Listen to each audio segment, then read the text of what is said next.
In December of 1799, George Washington, the first president of the United States, started complaining of a sore throat and difficulty breathing. Being a former president, he had very good access to a team of doctors who started to diagnose and treat his condition by draining his blood. In total, the doctors attending to Washington ended up draining 2.5 litres of his blood before he eventually passed away less than 2 days after first complaining about a sore throat. Medical specialists have argued about the actual illness that caused Washington's breathing difficulties, but all doctors today universally agree that removing that much blood from someone didn't help the situation, and possibly ended up killing him in the process of treating him for an illness that he may very well have just recovered from naturally.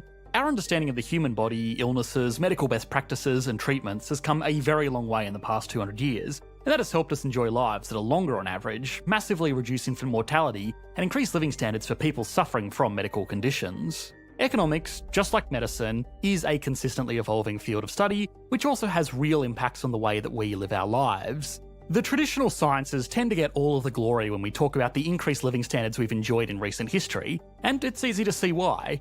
Every time you make a call, shop at an abundantly stocked supermarket, or, don't die of a common infection, you have advances in physics, medicine, chemistry, and a long list of other scientific endeavours to thank. But a lot of these advancements were accommodated and accelerated by a developing understanding of what an economy is and how to effectively manage one. Although it may be far less tangible, there is a very strong argument that advances in financial systems, trade practices, and economic controls have done just as much to provide us with the wealth and prosperity we enjoy today as all of the other advancements in technology that have come about over the same time span.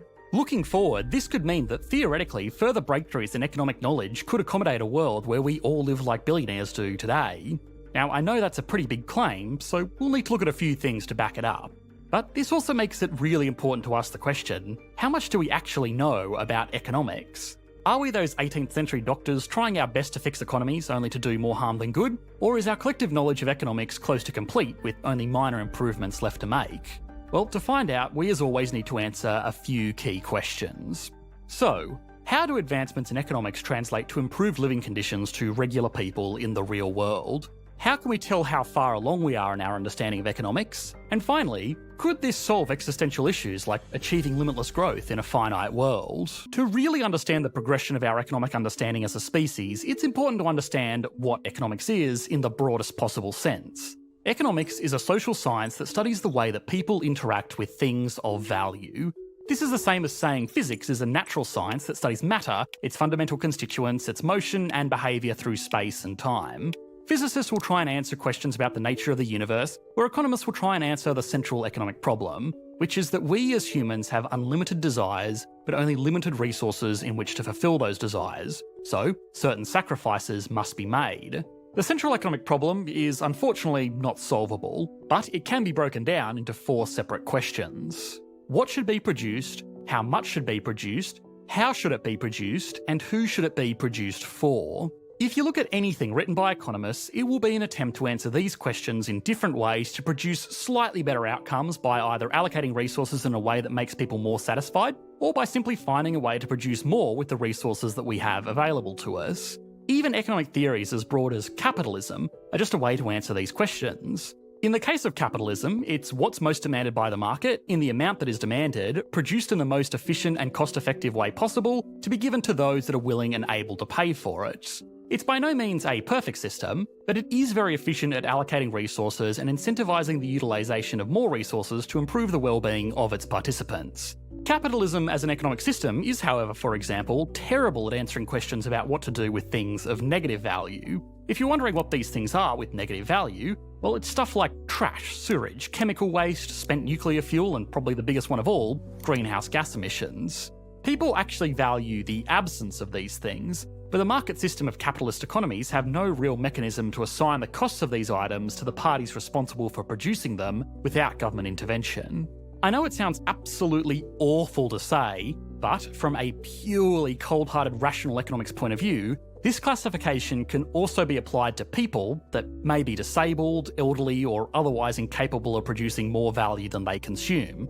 It sounds terrible because there have been some famously not so fantastic ways of dealing with this in the past, but it doesn't need to be, and with ageing populations in a lot of countries, our economic systems need to have solutions to more and more people in an economy being unable to work and requiring the assistance of those that still can. So Capitalism, the basic system by which we run every advanced economy in the world today, is good at answering some questions and not so great at answering other questions. Different economies around the world have tried to plug these gaps with different workarounds like carbon pricing and forced retirement savings, but oftentimes these workarounds just create more problems.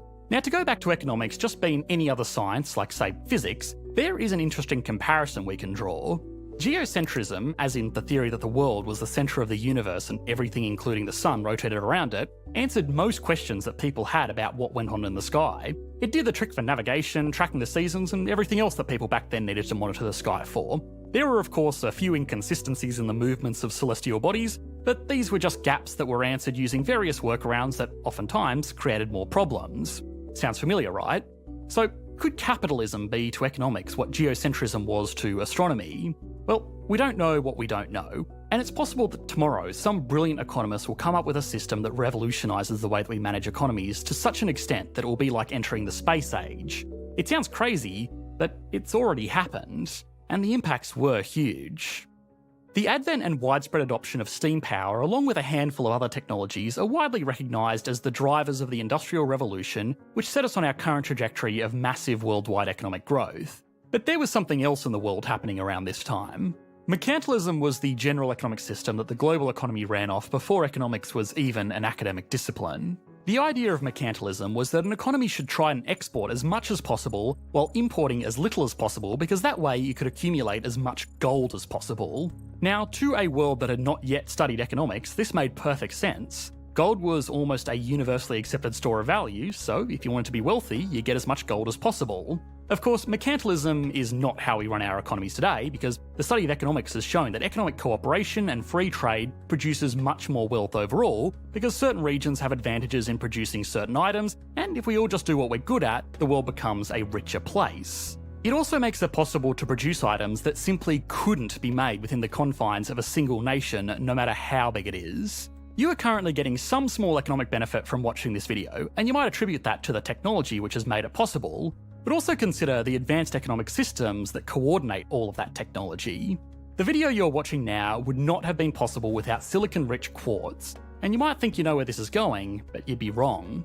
That quartz rock from South America is refined into pure silicon and is then shipped to Germany, where a company called Zeiss will turn it into a mirror with micron precision.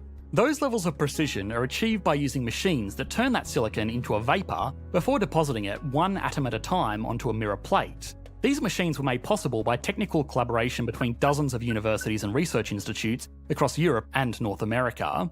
Once these mirrors are made, they are then shipped to the Netherlands to a company called ASML, which puts them into machines called fabs. The mirrors work in conjunction with high-powered lasers to etch computer chip patterns into more blocks of pure silicon to make CPUs and GPUs. These fabs are then shipped to companies like TSMC, which manufactures chips based on designs supplied by companies like AMD, Intel, and Nvidia. Those chips are then shipped to companies like Foxconn, which will combine them with other advanced components to make something like a smartphone.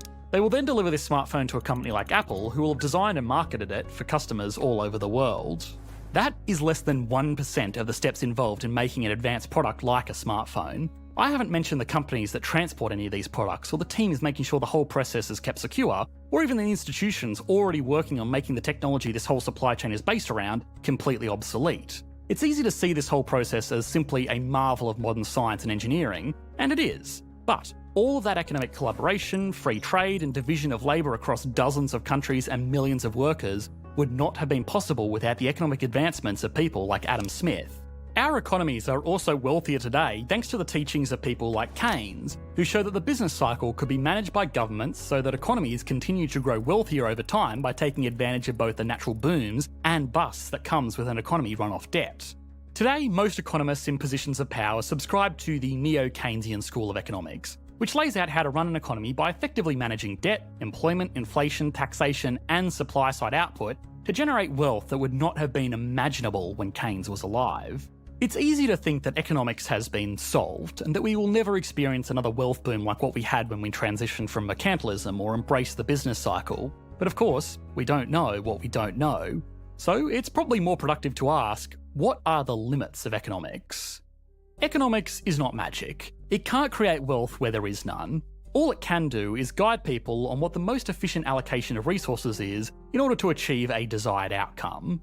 That outcome should hopefully be the equitable prosperity of all participants in that economy, but even if it isn't, you can still use a good understanding of economics to get a society to where you want it to be.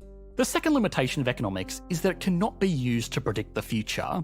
John Maynard Keynes himself, after helping to develop our modern understanding of the business cycle, attempted to grow his fortune by investing based on the predictable ups and downs of the economy over time. It didn't work.